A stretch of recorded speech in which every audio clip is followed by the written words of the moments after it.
Hello, viewers, and thank you for joining us today on China in Our World, where we're talking about solutions for not only today, but also tomorrow. Today is Mother's Day, May 10th, and I am Tom Pauken II, author of U.S. vs. China, From Trade War to Reciprocal Deal, and I'm also an Asia-Pacific Affairs commentator, and I'm here based in Beijing. Hello, my name is Edward Say. I'm in Hong Kong today. My profession is strategy and management consultant for corporations and governments. Sounds good, and we always love to talk about strategy. So what I'd like to emphasize to our viewers today, and we've been talking a lot about the coronavirus, and I'll be honest with you, I'm tired of it. I'm tired of always talking about coronavirus.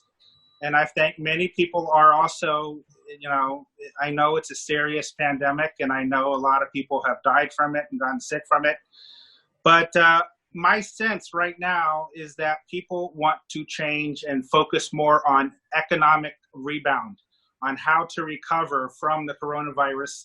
And although we may have a second or third wave and people are at risk of getting infected, I just think that people are ready to get back to work, ready to get back into business.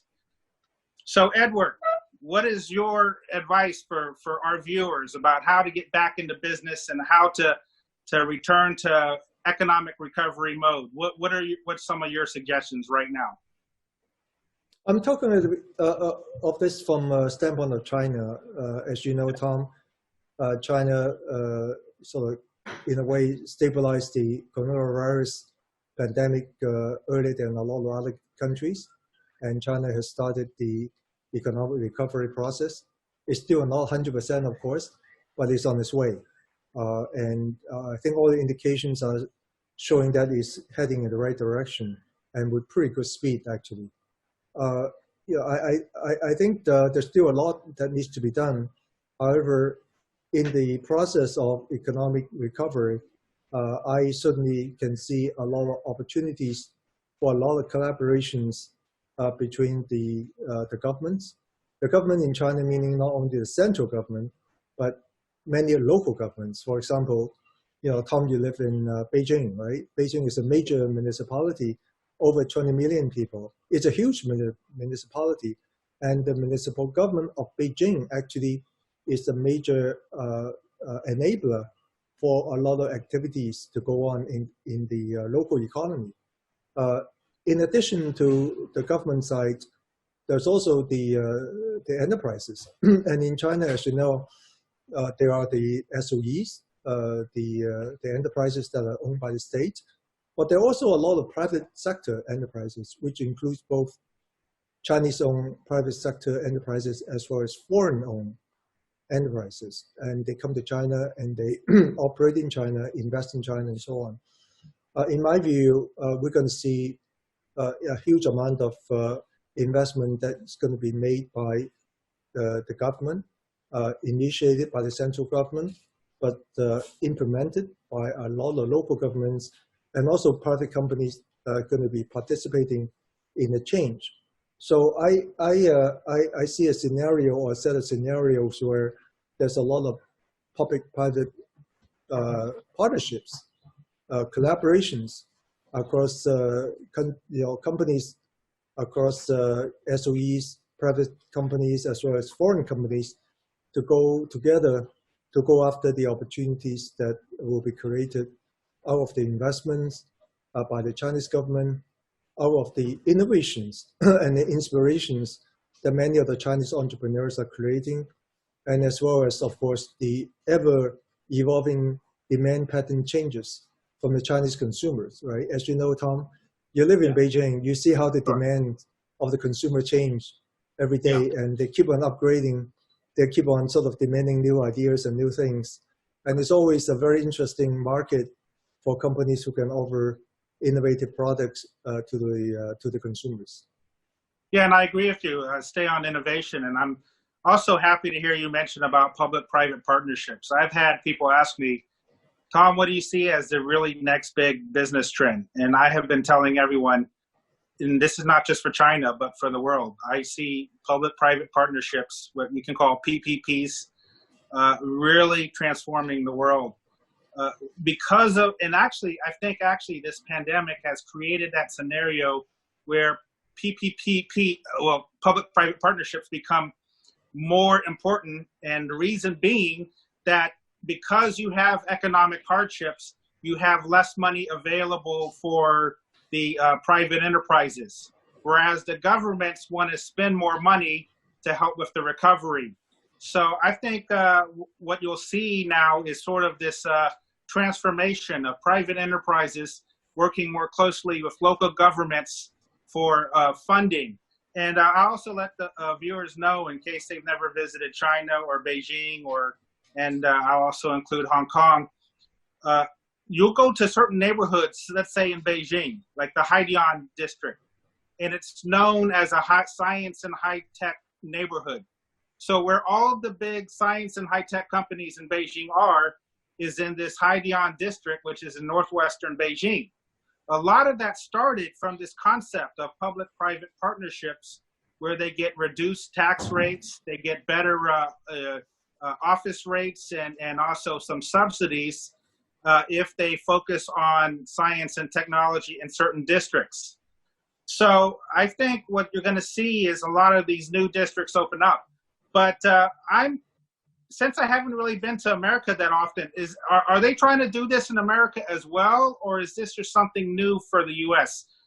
From your understanding on the people you're talking in America, are they very familiar with public-private partnerships, or is this a new thing for them, Edward? Well, of course, the notion of PPP started from the U.S. Many decades ago, when especially post the Second World War, when the U.S. government was trying to really, accelerate the economic recovery, the government played a major role. Of course, the enterprises took part a lot in the economic recovery. So it's not it's kind of like a Chinese notion or any notion. Yeah. It is just a common sensible way of accelerating economic recovery. And I think, as we have seen in this coronavirus situation, it really takes a very strong government to take the lead in driving a certain agenda or driving against a certain purpose. In fighting against the pandemic, it was like, let's just fight it, right? Let's just kill the virus.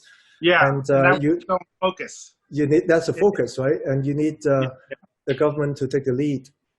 Now, assuming that,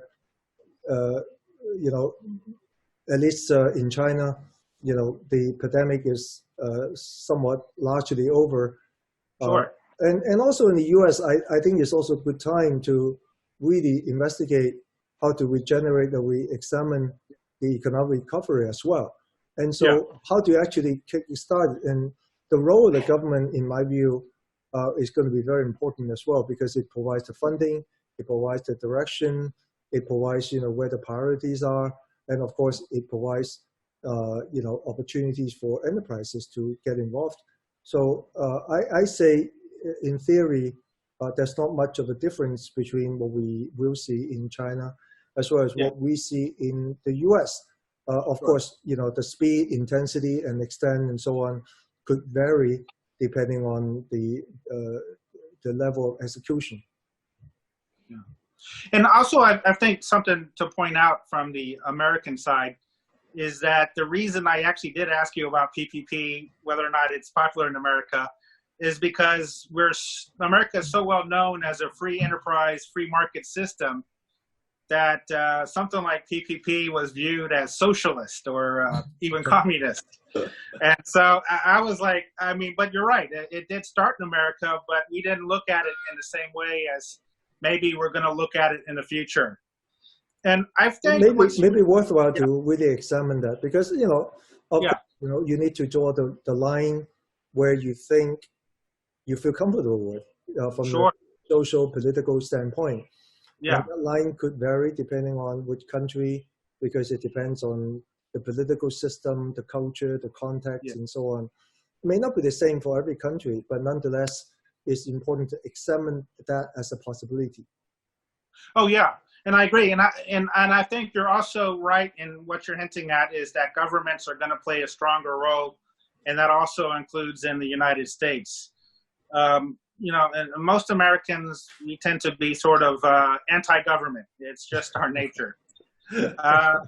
And, you know, you still see that now. And it's interesting how, you know, with the lockdowns and the quarantines, a lot of people were fighting it and hoping for it to end. But now I kind of came to the realization that yeah, people are going to die from it. And I read some articles on this, and Trump is aware of that. But I think, you know, people are just going to want to go back to work, make money, return to at least some type of normal life. From people you're talking to in America, business-wise, are they eager to get back to work, or are they still in this, I'm really scared of the coronavirus mood? What is your impression of the Americans you're speaking to right now? There are different camps of people. There are people who are still very concerned about the health hazards for the right reasons, because, you know, to be true, the pandemic is not over yet. It's still going around. And so for some people, it's pretty risky to go back to work and, you know, assuming things are back to normal. However, I also have run across quite a number of people that I talk to, and these are sort of quote unquote my friends. And many of them actually feel that having locked at home for a prolonged period of time is only creating a lot of problems, a lot of family issues, social issues, and even issues to themselves on a personal basis. And you know, people recognize that human beings are social animals. We need to interact with other people, and perhaps the American culture is much more outgoing, and Americans welcome interactions with other people, perhaps on a relative basis more so than the Oriental culture, right? Yeah. And so I think there's some difference there. So I've seen or I've heard sort of different camps of opinions, and that's the nature of the American culture. You know, people speak up, people speak their minds, and I think that's okay. Right. No, and that's important to address because, like you mentioned, and I've lived in China for quite some time. The Chinese are, I'll be honest, are not as sociable as the Americans. You know, but that's okay. That's okay. You know, that's okay. Yeah, because sometimes you just don't want to argue all the time. Sometimes you don't want to fight all the time. And Americans, we tend to fight a lot with each other. But it's, you know, it's not like, oh, if you argue with me, I'm going to stop being your friend kind of thing. It's more like, yeah. So, and whereas in Asian culture, if you have a disagreement, it might end a friendship. So, and this is something important to note because a lot of our viewers are going to be Asian as well as Americans. So we're also trying to help people understand the differences in culture and in ways to get them to see, as they understand, to find solutions and how to improve the communication between the cultures. That's very important, Tom. You know, I think that's, in a way, that's a very unique job of yourself, right? Because you're American, but you live in Beijing or China for well over 10 years. So you have seen both sides really well. And I think it's important to explain the differences, but also there's a lot of similarities, right? Because after all, we're all human beings, so we share a lot of commonalities, but at the same time, we also have some differences from the culture standpoint. And so, you know, how do we align ourselves on the commonalities and also allow ourselves to have some differences in the culture? And I'd like to address that because I've noticed this sometimes in China. You'll have people like U.S. Secretary of State Michael Pompeo criticize China, Trump, and it sounds, you know, of course, it doesn't sound nice. You know, Pompeo is out saying, I have enormous evidence that China has created a man-made coronavirus. But, you know, a lot of it is just talk. And, you know, when he was asked for evidence, he had no evidence. He said, oh, I'll get to the evidence later. Or I can't tell you. In other words, he has no evidence. But what I want to address is that, and I'm American too, and I have this trait as well, is sometimes we get a little bit excited and we talk a little bit too big. And when we're sort of criticizing someone, instead of just saying this person's no good, you might say, that's the worst person in the world. That's what we do, you know? And so I would like to advise the Chinese people that sometimes when Americans say you are the worst, and when Americans say Chinese are the worst in the world, don't take it too seriously, okay?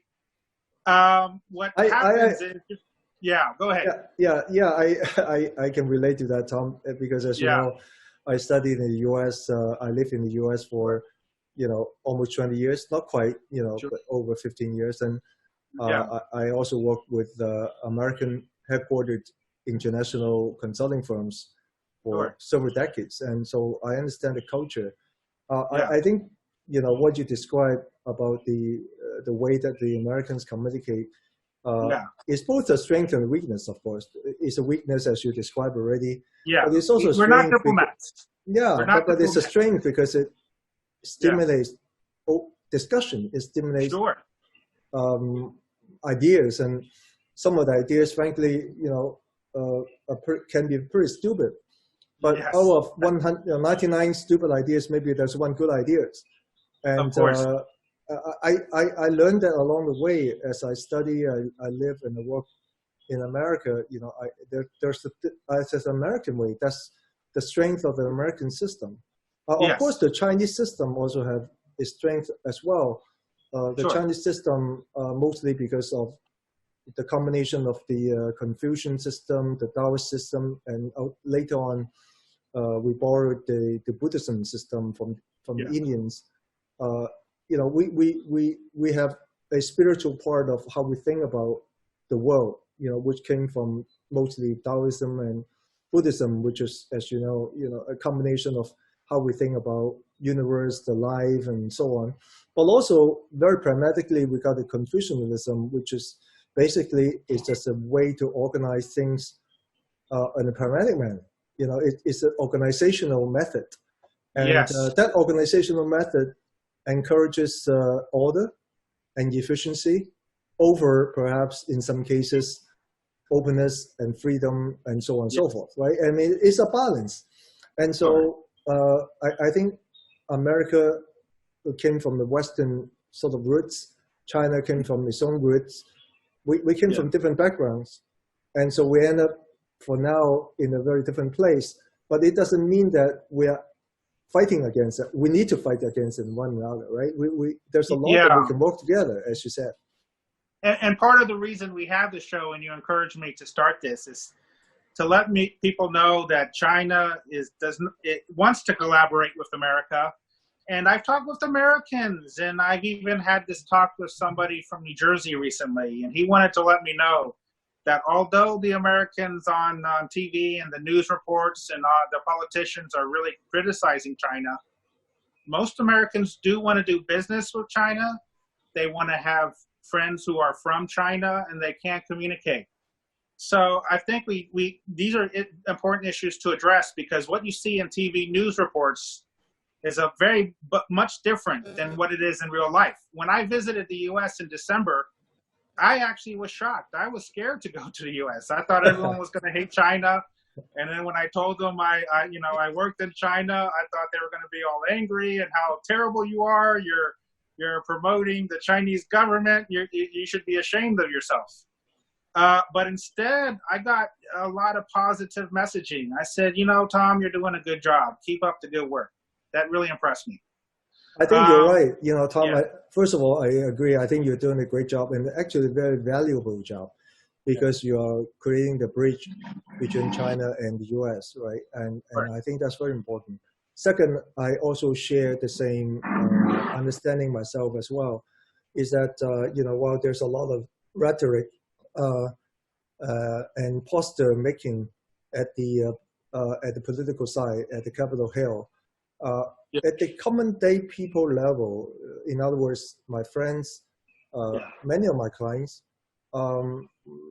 there's not much of hostility towards China. In fact, there's a lot of felt friendship between everyday American and everyday Chinese. Many of my friends remain very interested and curious about what's going on in China, and vice versa. Exactly. So I think while we understand why there could be some rhetoric politically at the very top of the administrations, at the working level, at the real people level, in fact, I think there's a lot that we can do together. Exactly. So let's talk about what are areas you believe right now that the U.S. and China can start some good collaboration and helping each other really start this economic rebound. What are some of the key areas that you believe right now both countries can do to help each other out? Well, I think, of course, for now, the U.S. administration have drawn a boundary on what is called national security. So from a national security standpoint, there is a certain limit of what certain Chinese companies could do or could not do in the U.S. or maybe even in other parts of the world. And that's a constraint, and for now, that's a reality. But outside of that boundary, there's still a lot that is not deemed as in conflict with the U.S. national security. And I believe that there's a lot that American businesses, Chinese businesses could work together. And this includes larger companies, but also, perhaps smaller companies as well. Take it as an example, the Chinese consumer market, as you know very well, Tom, despite the pandemic, it continues to grow pretty fast. In fact, it's rebounding pretty fast. And the Chinese consumers really like new ideas, new products. They like interesting brands. And of course, Western brands, in particular, American brands, are always very interesting to the Chinese. Of course, you have to be good, right? So as you know, Tom, for high quality. Somebody like a Starbucks, very popular in China. I'm not sure even everyday Americans knows about it. I mean, because I think most Americans would think the Chinese only drink tea, not coffee.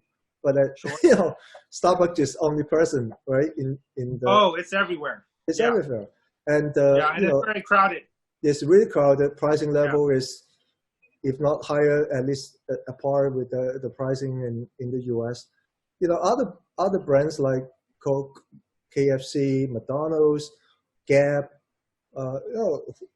Nike, of course, American branded cars like GM, quite popular, and even not even, but of course, products like Microsoft and so on, Hewlett Packard and so on, continues to be very popular in China. So I think there's a lot that can be done by American companies to tap into the Chinese market, and vice versa as well. The U.S. consumer market is also huge, and it creates a lot of opportunities for Chinese companies.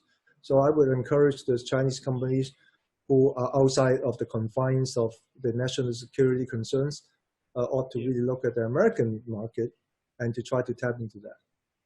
Yeah, and I agree with you, but I think also it's a good idea to focus on Chinese imports. U.S. imports in China. Yeah. Because this trade issue is going to become another story very soon. Yes, that's right. That's right. And I think China has to do some way of showing that they're really making good faith effort. I think so. I think too. I think they will do. I think they will do. Of course, the pandemic have kind of put somewhat of a halt to the whole thing, right? But now, at least in China, the pandemic is coming to a bit of a slowdown. I think the Chinese government is aware that they need to reinitiate the commitments, right, of the phase one talks with the American government. I believe the Vice President Liu He has reached out to the U.S. team. And I've been informed by my sources too that China will try to stick to its commitments on the phase one agreement. Yeah, And, I think that's right. I think making, following up on the commitments and, buying the products and the imports from the U.S., in particular in agriculture to China, yeah. it's going to help the U.S. a lot. It's going to, be helpful for Chinese as well. So it is a good thing to do. And also what I'd like to address, and we've had a discussion, sometimes we have discussions about, China's high tech and everything. And something you had brought to my attention just a while back ago, before we did the podcast, was about how Beijing is trying to have this new tracking system of mapping and all that. What do you know about this? What are your thoughts on this tracking system in Beijing's metro lines? Well, in general, the application of technology in China is advancing very fast. And you see that applications of different types manifesting in different ways. It's worth to mention perhaps a couple of examples. Okay. One is actually, as you know, the school has reopened in many parts in China, and sure. Because of the pandemic, making sure that the students are clean, they're free of virus and so on is important. And so, before a student goes into a school, a student will have to go through a number of steps to check, to make sure that they're clean.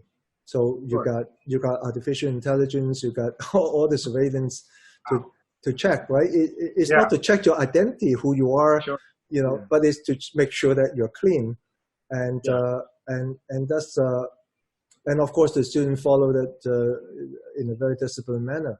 So from that standpoint, it's a very good application of the technology from the standpoint of public health.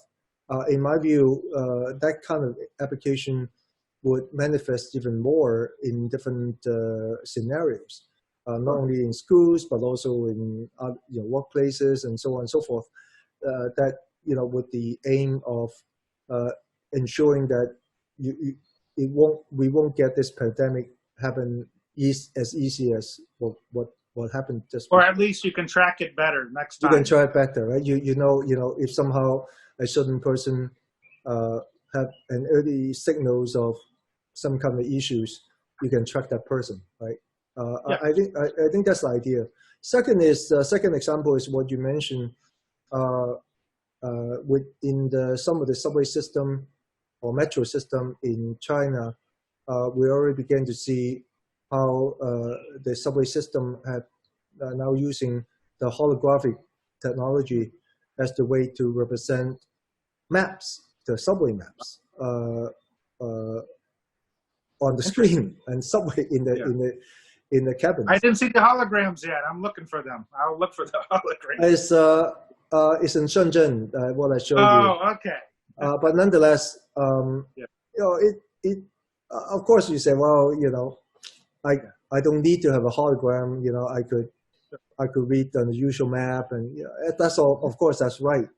But at the same time, technology advances, and there's always benefits of having higher technology and to offer you new ideas and so on. And to experiment. And sometimes it's helpful, sometimes not that helpful. But that's an example of how also the Chinese are now also, that's what the Chinese do, right? Experiment, take new ideas, do that, and they don't ask anybody, do you like it or not? They just do it. And, I do respect that about the Chinese. We're going to do it. We don't care if you like it or not. We're going to do it. And then in most cases, people like it, right? Of course. Yeah, exactly. And if they like it, then great. If they don't, I don't care. Right. I mean, I kind of admire that because that's sort of my personality as well. I think that's also what you guys, you Americans call this can-do, right? Can-do attitude. Yeah, that's part of that Texan spirit I told you last time. We just do it. We don't care if we're popular or not popular. We're going to do what we have to do. And also, sort of to end on this podcast, when you're mentioning these issues of these new technologies, and because Edward and I love to talk about solutions. It's not just about the high-tech applications and the Chinese ability to do it. But I think if you're going to have more collaboration with American high-tech firms, European high-tech firms, many other foreign firms, and you're applying new technologies and science, you're going to make some amazing inventions, new types of software, new types of hardware that you have never imagined, and it will just come into being. So it's quite possible that with PPP, with the public-private partnerships, with China, US, and European greater collaboration, you may witness a new age of science and technology that will be totally amazing. What are your final thoughts on this, Edward? I totally agree. If we collaborate, we will have catalytic result, right? It accelerates the potential of creating some new breakthroughs by working together. I mean, human beings don't just sit there and create an idea by themselves. No. Human beings are affected by the environment, and the environment is composed with other human beings. And so in the notion of technology and science development is better to collaborate. And as I mentioned last time, I think the biggest strength for America is this university and postgraduate system where you have an incredible breadth and depth in expertise, in capabilities, and you're very, very good. The Chinese are very good in taking ideas and take it to the market and take it to an action. Right? The Chinese are very good in doing that. And of course, Europeans also very strong in their own ways, in particular in precise engineering. They're so good, especially the Germans and the Swiss are so good in the engineering technical stuff. So I think if we can figure out a way where people can collaborate and figure out the best unison across the three big circles, I think we can create some real breakthroughs that is going to be helpful for the humanity. I completely agree. And then before I sign off, I'd like, one thing I love about being American and my fellow Americans is we are not afraid to fail. We make mistakes, no big deal. We forget about it the next day. We're not going to let it stop us. And so you see Trump make mistakes. You see the U.S. government make mistakes on coronavirus, and now they're going to refocus on the economic rebound.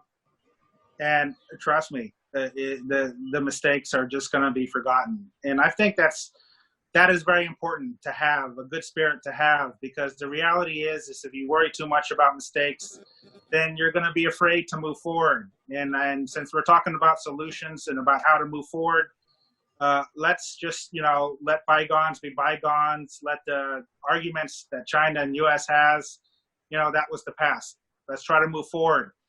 Let's try to collaborate. Yeah, go ahead. I agree. As I mentioned, you have incredible capacity to maneuver, and you have shown in your history time and again that you come out from very difficult situation and came out and you've done very well. I think as Chinese we owe a lot to the Americans for what you've done for us during the Second World War. Sure. You help us defeat the Japanese who invaded our country. You did a lot. You created a lot of leadership. You created a lot of multilateral institutions after the Second World War.